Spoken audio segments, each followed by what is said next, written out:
성서 봉독 마태복음 25장 21절. 그의 주인이 그에게 말하였다.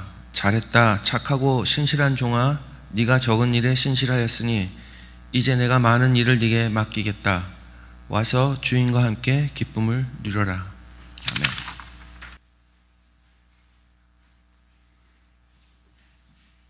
드디어 1년이 다가고 1년 올해 2025년 마지막 주일을 맞았습니다. 나이가 들수록 시간이 천천히 가는 걸로 느껴진다고 말하죠. 물론 사람마다 조금씩 다르겠지만 대체로 그렇다고 합니다. 나이가 들수록 시간이 잘 안 간다, 천천히 간다 하는 거죠.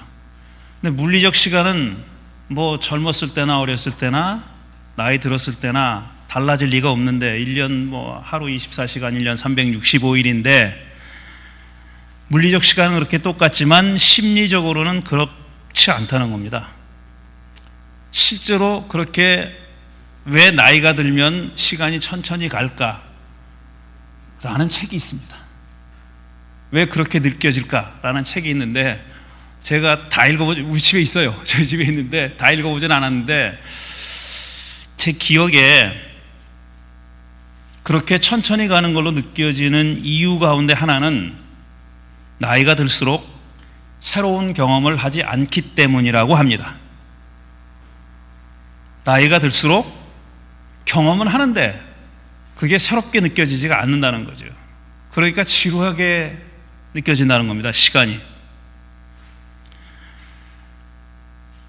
그래서인지 우리 구약 성경의 전도서는 하늘 아래 새 것이 없다 이렇게 단정합니다. 하늘 아래 새 것이 없다. 새로운 것은 없다. 새 것처럼 느껴지는 것도 돌이켜보면 다 과거에 그런 일이 있었다 이런 얘기입니다. 새 것이 없다 하는 겁니다. 그래서 전도서를 쓴 사람은 아마 나이가 좀 많은 사람일 것이다 이렇게 생각합니다. 전도서의 내용도 그렇지만 이런 귀절을 남긴 거 보면은 이게 분명히 나이 많은 노인이 썼을 것이다 이렇게 생각합니다. 어렸을 때는 모든 게 새롭죠. 실제로 새롭게 경험하는 거니까 과거에 경험하지 못했던 일들을 계속 경험하니까 새로운데 나이가 들면은 다 그렇습니다. 그래서 좀 이렇게 좀 뭐라 그럴까 시니컬한 사람은 이건 뭐 옛날에 다 해봤던 일이야, 다 있었던 일이야 이렇게 얘기하는 거죠. 2025년 올해 한 해는 정말 유난히 길게 느껴졌습니다. 유난히 길게 느껴졌습니다. 세계적으로는 나쁜 일들이 참 많았어요. 몇 년째 이어지는 러시아 우크라이나 전쟁이 올해도 역시 계속 끊이지 않고 계속 이어졌습니다. 물론 이 업앤다운이 있었지만 아직까지도 완전히 종전이 되지 않았고요. 이스라엘 사람들의 팔레스타인 사람 학살도 여전히 이어졌습니다. 이건 전쟁보다 더 크게 다가왔습니다. 너무나 일방적으로 그런 학살이 이루어졌기 때문에 그렇습니다. 여전히 아직도 현재 진행형이고요. 또 미국에서는 트럼프 2기가 시작됐습니다. 관세를 두고 거의 깡패 수준의 짓거리를 계속하고 있고 지금도 끝나지 않았고요. 그 다음에 이민자들에 대한 추방도 여전히 이어지고 있습니다.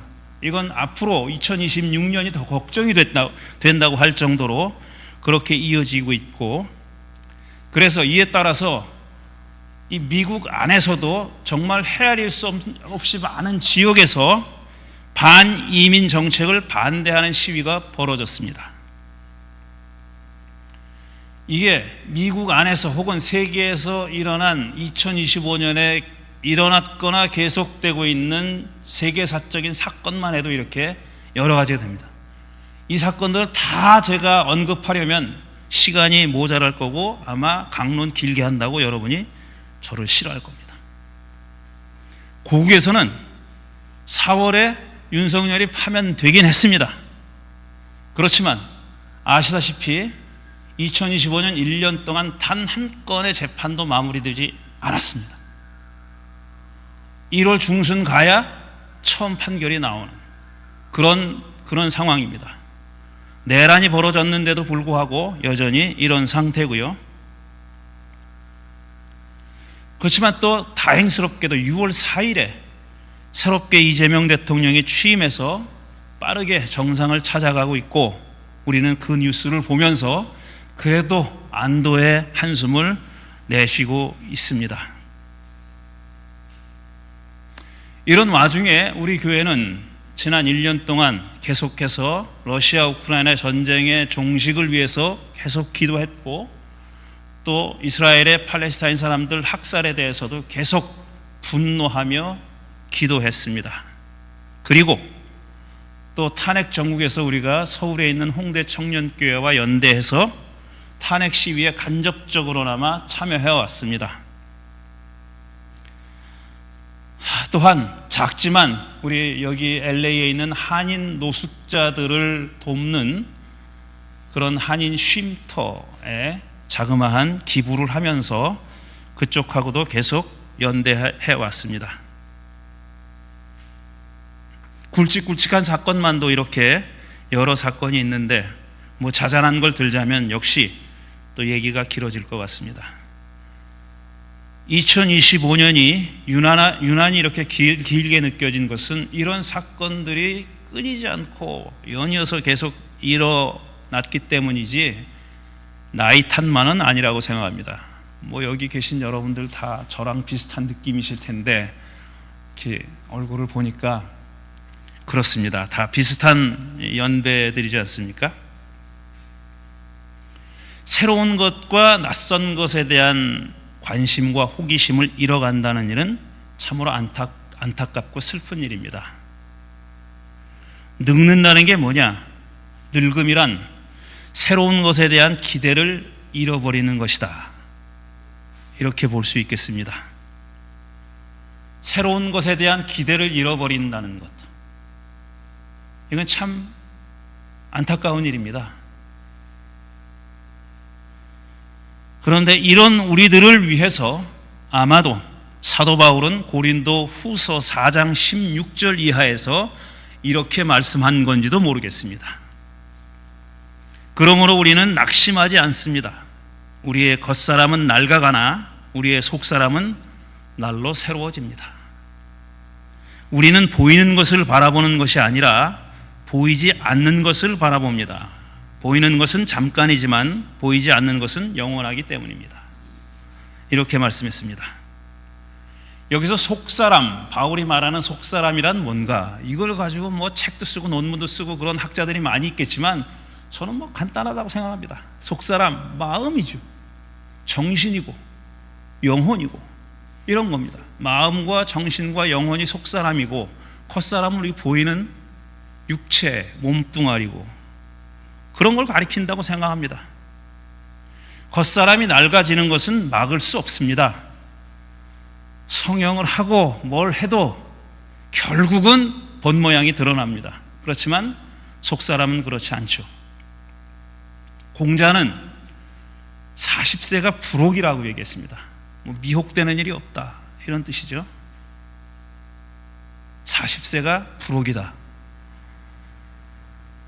난 40세에 뭘 했나? 여러분은 40세에 뭘 하셨는지 한번 생각해 보시면은 공자가 한 말, 이 불혹이라는 말이 얼마나 피부에 와 닿을지 모르겠습니다.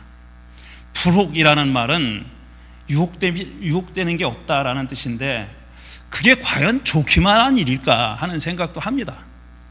왜냐하면 세상에서 벌어지는 일들은 정말 안 좋은 일, 부정한 일, 불의한 일들도 많이 일어나는데 거기 흔들리지 않는다. 이게 과연 좋기만 한 일일까? 반대로 우리 다 함께 기뻐하고 박수치고 막 환호해야 될 일이 일어났는데 나는 그냥 고요한 바다처럼 평평한 그 평정심을 유지하고 있다. 이게 과연 좋은 일일까 싶긴 합니다. 불의를 보고도 분노하지 않으면 그 사람은 속으로 늙은 사람이 아닐까 하는 생각.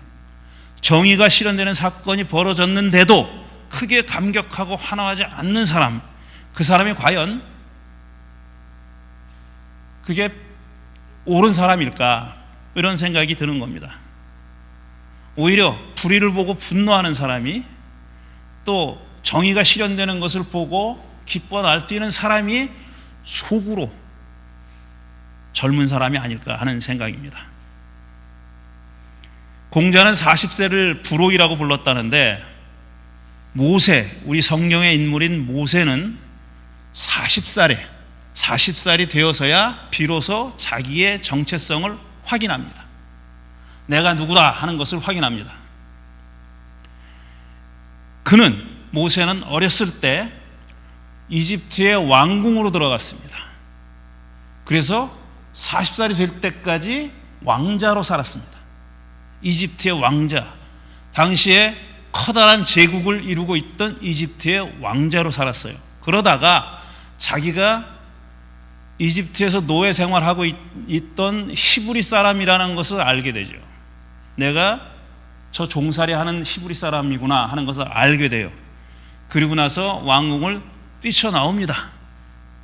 그게 40살에 이루어진 일이에요. 40살에 자기 정체성을 확인하고 확립한 겁니다.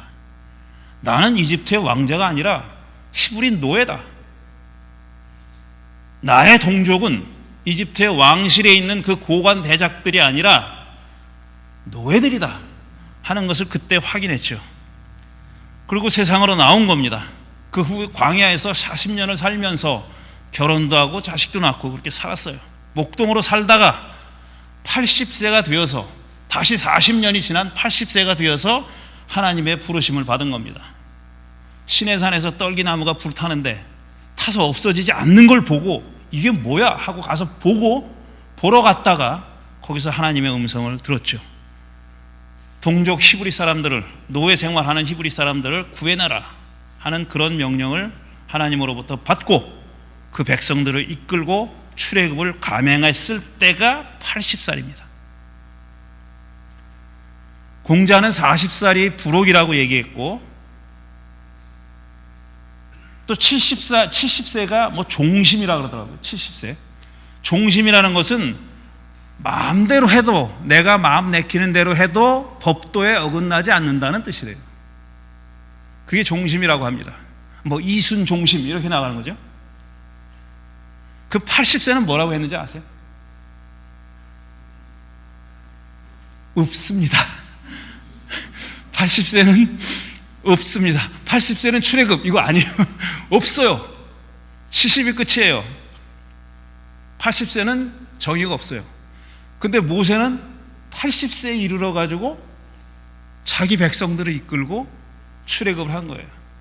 근데 이게 마지막이 아닙니다. 또 어나더 40년을 광야에서 지냅니다. 광야에서 백성들을 이끌고 온갖 일을 다 겪습니다. 그 백성들 가운데는, 야, 우리가 에집트에 있었으면 고깃가마 옆에서 배 터지게 먹고 잘 살았을 텐데, 환상이고 착각이죠. 종들이 무슨 고기로 배를 채우고 그럽니까? 광야 생활이 너무 힘드니까 환상을 보는 거예요. 그런 생활을, 그런 불평과 불만을 다 듣고, 또 자기를 죽이려고 하는 시도도 있었고, 그런 일을 다 40년 동안 겪고 드디어 120살이 되어서 가나안 땅, 약속의 땅이 바라보이는 곳에 도착했습니다. 그게 나이 120. 80도 공자는 얘기 안 했으니까 120은 말할 것도 없죠.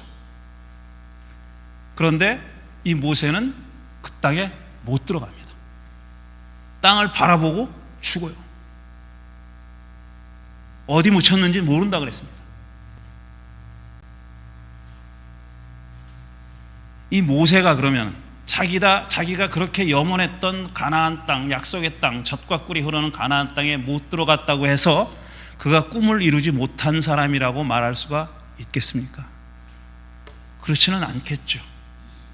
40살에 정체성을 확립하고 80살에 하나님의 명령대로 백성들을 이끌고 출애굽했고, 120살에 멀리 가나안 땅이 바라보이는 곳에서 조용히 죽어간 모세는 자기 꿈을 이룬 사람이고, 저는 120평생을 젊게 산 사람이라고 생각합니다.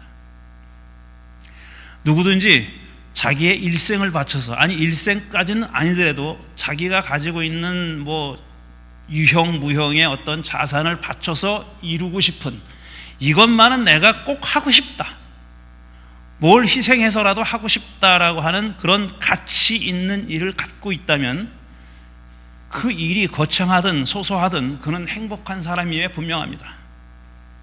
그런 일을 이루었든지 못 이루었든지 그런 소원을, 가치 있는 일을 가지고 있는 사람은 분명히 행복한 사람일 겁니다. 이런 사람들에게 사도 바울은 또 갈라디아 6장 9절에서 이렇게 말합니다. 선한 일을 하다가 낙심하지 마십시오. 지쳐서 넘어지지 아니하면 때가 이를 때 거두게 될 것입니다. 아니, 못 거두고 숨이 멎더라도 그런 일을 평생 가지고 살아온 사람이면은 그는 행복한 사람일 겁니다. 제가 아는 어느 복음성가에 이런 가사가 있습니다. 내 속에 선한 일 시작한 주 그가 맞춰주시리라. 선한 일 시작하신 주가 맞춰주시리라. 너희 앞에 닥친 것이 너의 희망을 바꿔버려도, 너무 더딘 결과에 내 기쁨이 없어져도 주의 손이 너를 안전하게 보호함을 알라. 결코 버려두지 않네. 너는 그의 기쁨 그의 소망이라. 내 속에 선한 일 시작하신 주 그가 맞춰주시리라. 선한 일 시작하신 주가 맞춰주시리라. 올해 경제 사정이 다들 어려워서 힘들어 하신다고 하죠. 우리 주위에도, 우리 교우들 가운데도 다 그런 말씀들을 하십니다. 다들 힘들다고, 어렵다고 여러분도 피부로 느끼실 것이고, 우리 교회도 그 어느 누구도, 교회뿐 아니라 그 어느 누구도 이 영향권 바깥에 있지 않습니다. 그렇지만 우리들은, 여러분들은 이런 상황 가운데도 우리 사회에서 벌어지는 불의한 일에 눈 감지 않고, 너무나도 감사하게도 외면하지 않고 우리가 할 수 있는 일을 해왔습니다. 말씀드린 대로 홍대 청년교회하고 연대해서 고국이 새 역사를 여는데 작은 도움이나마 줄 수 있었습니다. 저는 칭찬받을 일이라고 생각합니다. 또 말씀드린 대로 한인 노숙자 쉼터, 제가 지난주에 현황에 대해서 좀 말씀드렸습니다. 앞으로가 큰 문제인데, 큰 숙제인데, 그래도 2025년 올 한 해도 자그마한 도움을 줬고, 그 자그마한 도움을 가지고, 별거 아니에요, 그러니까 거기 필요한 생필품을 매달 조금씩 갖다 드린 겁니다. 거기 거주하는 사람 지금은 12명이라고 했는데 20 몇 명까지 있었어요. 한 집에 한인 노숙자가 20명이 살고, 그 쉼터를 이끌고 계시는 김요한 신부님도 그 집에서 같이 사셨고, 그분은 노숙자를 내 가족이라고 부릅니다. 입에 붙어 있어요. 내 식구, 내 가족이다. 이렇게 얘기하는 거기에 조금이라도 도움을 주고 할 수 있었던 게 참 기쁘고 감사한 일입니다. 칭찬받아야 할 일이라고 생각합니다. 또 바울은 골로새서 3장 12절에서 이렇게 말씀하십니다. 여러분은 하나님의 택하심을 입은 사랑받는 거룩한 사람답게 동정심과 친절함과 겸손함과 온유함과 오래 참음을 옷 입듯이 입으십시오. 누가 누구에게 불평할 일이 있더라도 서로 용납하여 주고 서로 용서해 주십시오. 주님께서 여러분을 용서하신 것과 같이 여러분도 서로 용서하십시오. 이 모든 것 위에 사랑을 더하십시오. 사랑은 온전하게 묶는 띠입니다. 그리스도의 평화가 여러분의 마음을 지배하게 하십시오. 이 평화를 누리도록 여러분은 부르심을 받아 한 몸이 되었습니다. 여러분은 감사하는 사람이 되십시오. 그리스도의 말씀이 여러분 가운데 풍성히 살아있게 하십시오. 온갖 지혜로 서로 가르치고 권고하십시오. 감사한 마음으로 시와 찬미와 신령한 노래로 여러분의 하나님께 마음을 다하여 찬양하십시오. 그리고 말이든 행동이든 무엇을 하든지 모든 것을 주 예수의 이름으로 하고 그분에게서 힘을 얻어서 하나님 아버지께 감사를 드리십시오.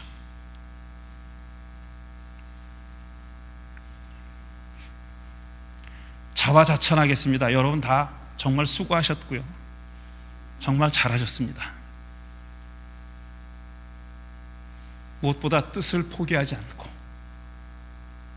올 한 해 잘 견디셨고 이 자리에 다 서 있습니다. 잘하셨습니다. 하나님께서 칭찬하실 겁니다. 나이를 먹을수록 입은 닫고 지갑을 열라는 말이 있습니다. 제가 지갑을 얼마나 열 수 있을지는 모르겠어요. 그렇지만 입을 닫으라는 말은 어떻게든 실천해 볼 계획입니다.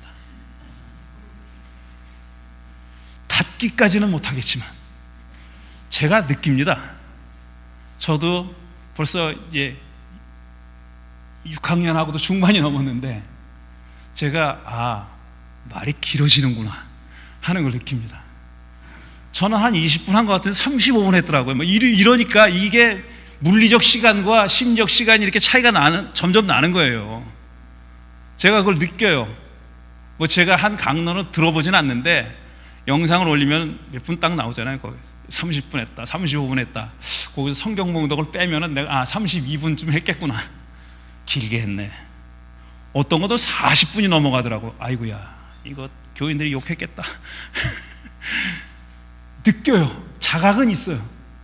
근데 이게 말대로 잘 안 되는데 이게 조금 더 이를 악물 작정입니다. 그래서 지갑 여는 것까지는 잘 모르겠는데 지갑에 별로 가진 게 없어서 지갑 여는 건 모르겠는데 입을 가급적이면은 닫는 거는 어떻게든지 해볼 생각입니다. 2026년 말에 여러분들이 평가해 주시기 바랍니다. 다시 한번 말씀드리나 여러분 정말 잘하셨습니다. 정말 수고하셨고요. 높이 계신 분께서 여러분 모두를 칭찬하실 겁니다. 해피 뉴 이어. 잠시 한 해를 돌아보면서 기도하는 시간 갖도록 하겠습니다.